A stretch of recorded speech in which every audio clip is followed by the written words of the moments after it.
Modern science is hitting a hard mathematical wall.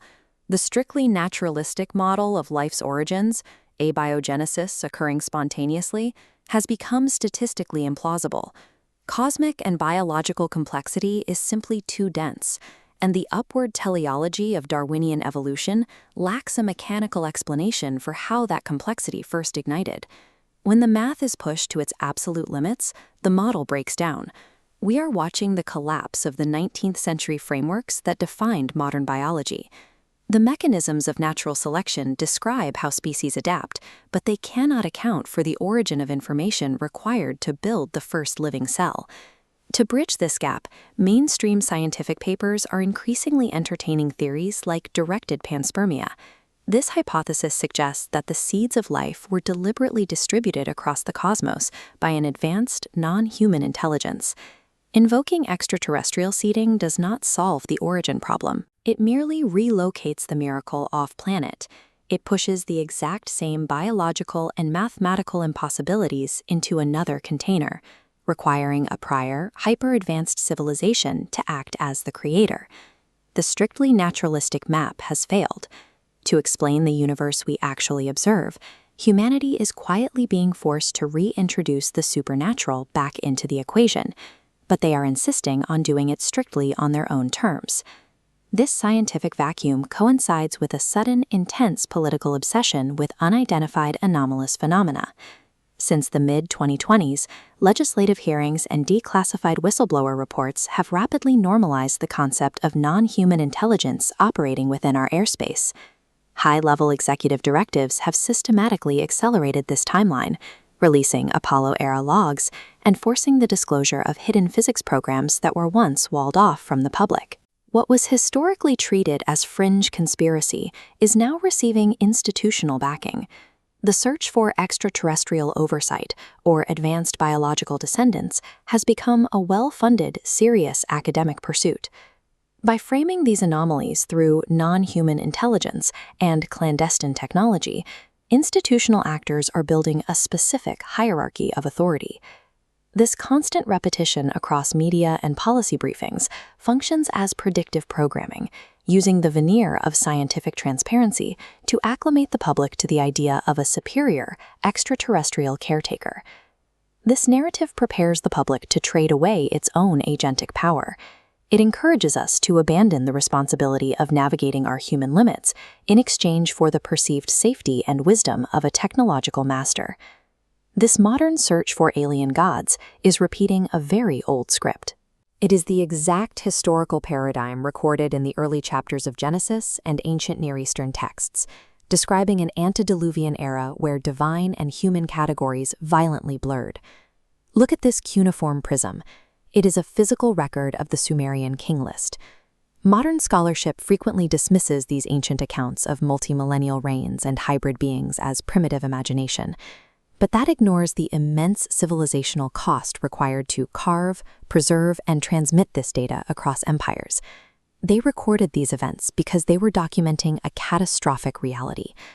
The texts describe the archetype of the devouring father. Powerful human elites and monarchs engaged in extreme intrafamilial hybridization and selective breeding. They extracted vitality from their own lineage, seeking hybrid vigor to grasp at divine status. This pursuit of engineered bloodlines fueled the post-Babel divine king systems. The massive Mesopotamian systems were built entirely on this corrupted hierarchy, where self-proclaimed god rulers extracted labor and worship, enslaving the populations beneath them. The current Enochian revival, with its focus on alien incursions, misses the core tragedy. The true horror of prehistory was the primal human evasion, monstrous elites grasping for godhood by consuming their own progeny, a pattern that inevitably scaled into civilizational ruin. We can understand this evasion through systems theory by dividing reality into the arena and the architect. The arena is the bounded domain of human or technological mastery. The architect represents the primary limits set by the creator. When the human grasp tries to bootstrap its way to ultimate power, it collides with the absolute limits of the arena and breaks apart. Virtual domains, genetic manipulation, and UAP technology allow us to taste a form of godhood within the arena. Because we can manipulate the system's internal rules, we develop the illusion that we can conquer the system entirely, trapping ourselves in an endless, destructive loop. It does not matter if the proposed superior other is an ancient watcher, a time traveler from our future, or an interdimensional intelligence. They are all subject to the exact same boundaries. They are agents trapped inside the arena, not the architect who built it. Humanity continuously invents these secondary simulated limits, these alien or technological masters, to protect itself.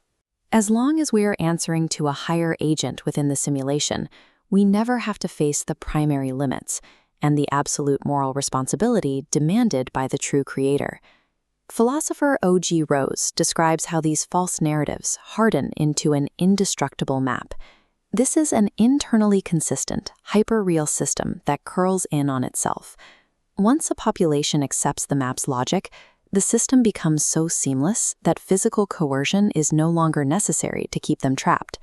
High-level operators construct these closed maps to generate a state of opulent nihilism. Individuals inside the sphere willingly surrender their agency and remain locked into static positions, simply because the artificial map feels more coherent and real than the messy, demanding territory outside of it. Traditionalists and Christians possess the theological tools to exit the sphere, but most have accepted a subordinate role on someone else's map. By retreating into pietistic isolation or reactive culture wars, they forfeit their ability to shape the actual territory. If we fail to recognize how narrative coherence is weaponized, we are volunteering for a new era of enslavement. We are allowing the corrupted agents of the arena to dictate the boundaries of reality. You cannot out-escalate an indestructible map with better technology, and you cannot argue your way out of a closed loop. The only viable countermeasure is a total structural inversion of the system, achieved through what we can call kenotic husbandry. This is the pattern outlined in Philippians chapter 2.